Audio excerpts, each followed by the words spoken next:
যখন দিশেহারা তখন অল্প খরচা করে আপনি রোগ জ্বালা বিভিন্ন সমস্যা থেকে মুক্তি পেতে পারেন এবং গ্রহদোষ কাটাতে পারেন।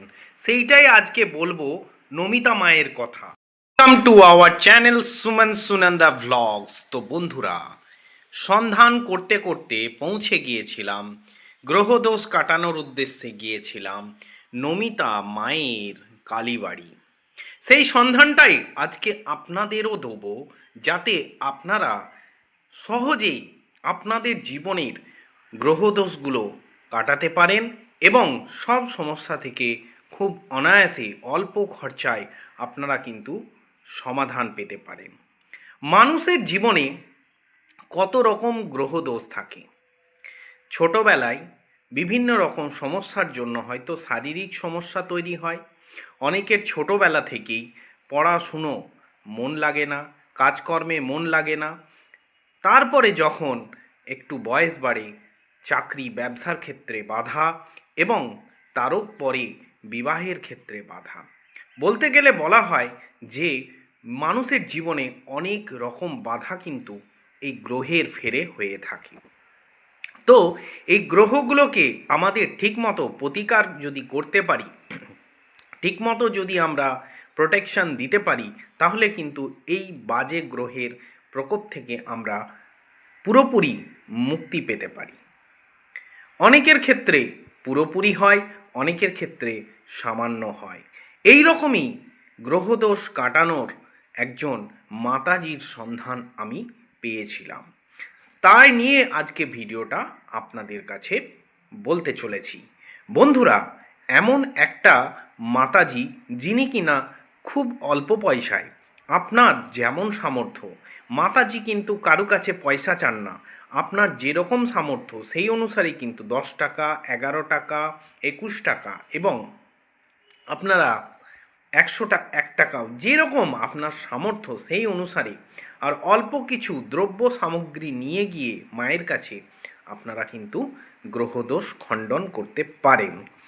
এবার বিষয় হচ্ছে, বিভিন্ন ধরনের গ্রহদোষ থাকে। মাতাজি কিন্তু একটা বাঁশের ত্রিকোণ বানিয়ে লাল সালুর মধ্যে বিভিন্ন দ্রব্যাদি দিয়ে কিন্তু মা বিভিন্ন ধরনের গ্রহদোষ খণ্ডন করে থাকেন।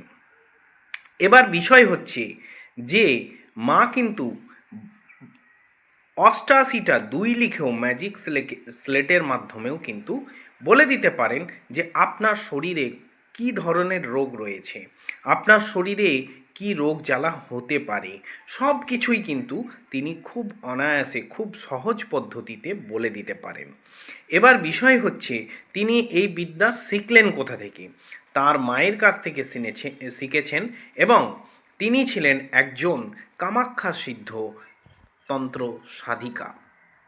তো বন্ধুরা, বুঝতেই পারছেন যে মায়ের কৃপা এখানে অসীম। তো বন্ধুরা, আপনাদেরকে এবার বলে দিই যে কিভাবে আপনারা সেই জায়গায় যাবেন। আপনাদেরকে তো বললামই, সেই জায়গায় যেতে গেলে কিন্তু গুসকরা রেল স্টেশন, মানে বর্ধমান রামপুরহাট লাইন, যেটা হাওড়া থেকেও আসতে পারবেন গাড়ি ধরে, রামপুরহাটের প্রচুর গাড়ি আছে। মাঝখানে দেখবেন গুসকরা বলে একটা রেল স্টেশন আছে। যারা চেনেন তারা, তাদের জন্য ভালো, আর যারা চেনেন না তাদের জন্য আমি বলে দিচ্ছি। তো এই গুসকরা রেল স্টেশন থেকে নেমে অনায়াসে 10 টাকা 20 টাকা টোটো ভাড়াতে আপনারা পৌঁছে যেতে পারেন বেনিয়াপুকুর কালীবাড়ি, 13 নম্বর ওয়ার্ড। তো গুসকরা একটা মিউনিসিপ্যালিটি এরিয়া, 13 নম্বর ওয়ার্ডে রয়েছে। তো বন্ধুরা, একটা কথা আমি আপনাদেরকে আবার একবার বলে দিই যে এখানে কিন্তু পয়সা চাওয়া হয় না। আমার যেটুকু নলেজ, মানে আমি যেটুকু জানতে পেরেছি এবং আমি যেটা শুনেছি, ঠিক আছে, এবং গিয়ে যেটা আমি দেখেছি, কিন্তু অনেক জায়গায় পয়সা নেওয়া হয় না বলা হয়, কিন্তু পরবর্তীকালে মানুষ যখন তার কাজকর্মগুলোকে সমাধান করতে যায় তখন কিন্তু অনেক সময় পয়সা চাওয়া হয়। তো পয়সা চাইলে কিন্তু আপনারা নিজেদের বিবেক বিবেচনা অনুসারে দেবেন। আমার ভিডিও দেখে দেওয়ার কোনো প্রয়োজন নেই। আর আপনারা ভালো করে ভিডিওটা দেখুন, তারপরেই যাবেন।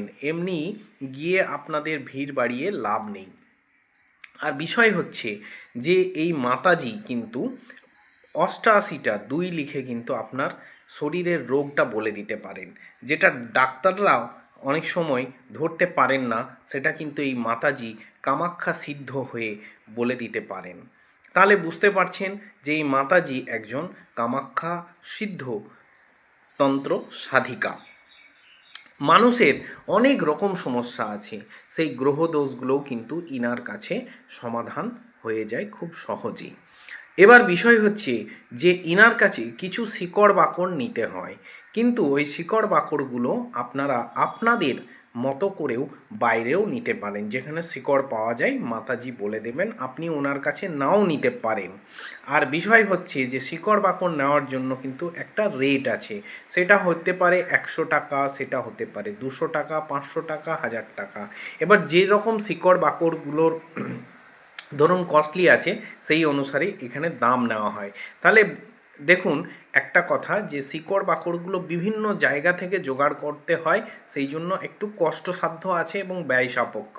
সেই জন্য আপনারা আপনাদের মতো নিতে পারেন। যদি মনে হয় মাতাজির কাছে দাম বেশি আছে, তাহলে কিন্তু আপনারা বাইরে থেকেও এই শিকড় বাকড়গুলো নিতে পারেন, এতে কোনো মাতাজির কোনো প্রবলেম নেই, এটা আপনার ব্যাপার।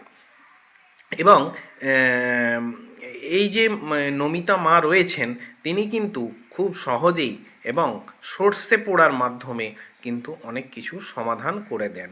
তিনি একজন কালী সাধিকা। আর তিনি কিন্তু মঙ্গল এবং শনিবার কিন্তু গেলে বিশেষভাবে উপকার হয়। আরেকটা কথা বলে দিই আপনাদেরকে, এই যে মাতাজি আপনাদেরকে যে তাবিজ কবজ দেবেন, সেই দিন কিন্তু আপনাদেরকে নিরামিষ আহার করতে হবে। নিরামিষ মানে পেঁয়াজ, রসুন, মাছ, মাংস, ডিম বাদ দিয়ে। আরেকটা কথা আপনাদেরকে ইম্পর্টেন্ট কথা বলে দিই, যে আপনারা যেদিন মাতাজির কাছে যাবেন মন্দিরে, সেদিন কিন্তু আপনারা অবশ্যই শুদ্ধ বস্ত্র, মানে হচ্ছে কাঁচা কাপড়, নতুন কাপড়ের কথা আমি বলছি না, কাঁচা কাপড় মানে যেটা ধুয়ে রাখা হয়েছে সেই রকম কাপড় পরিষ্কার পরিচ্ছন্নভাবে যাবেন এবং নিরামিষ আহার করে যাবেন এবং নিরামিষ আহার করবেন এসে সেই দিনটা, তবেই কিন্তু কাজটা আপনাদের সাকসেস হবে, না হলে কিন্তু সমস্যা হতে পারে।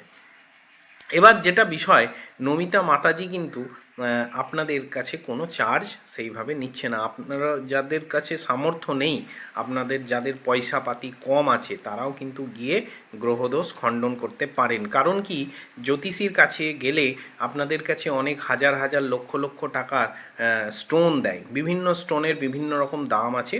আমি এটা বলবো না যে স্টোনে কাজ হয় না, কাজ হয় স্টোনে, কিন্তু অনেকের সামর্থ্য থাকে না, কেন ব্যয় সাপেক্ষ জিনিস। তো আপনারা আপনাদের মতো মাতাজির কাছে একটা দক্ষিণা দিয়ে গ্রহদোষ কিন্তু খুব অল্প মূল্যে খণ্ডন করাতে পারেন, যদি আপনাদের মনের বিশ্বাস থাকে। তাহলে বন্ধুরা, যারা গভীর সমস্যায় রয়েছেন গ্রহদোষে এবং রোগ জ্বালায় গ্রস্ত হয়ে আছেন, তারা এই মাতাজির সঙ্গে যোগাযোগ করতে পারেন। আমি আমার অভিজ্ঞতা এবং গিয়ে দেখা করে আমি এই অনুভূতিটা করেছি বলে এই ভিডিওটা আপনাদের জন্য বানিয়ে দিলাম। যাই হোক বন্ধুরা, ভিডিওটা এখানেই শেষ করছি। আশা করি আপনারা ভিডিওটা ভালো লেগেছে, আর উপকারের জন্য অবশ্যই শেয়ার করে দেবেন বন্ধু বান্ধবের জন্য।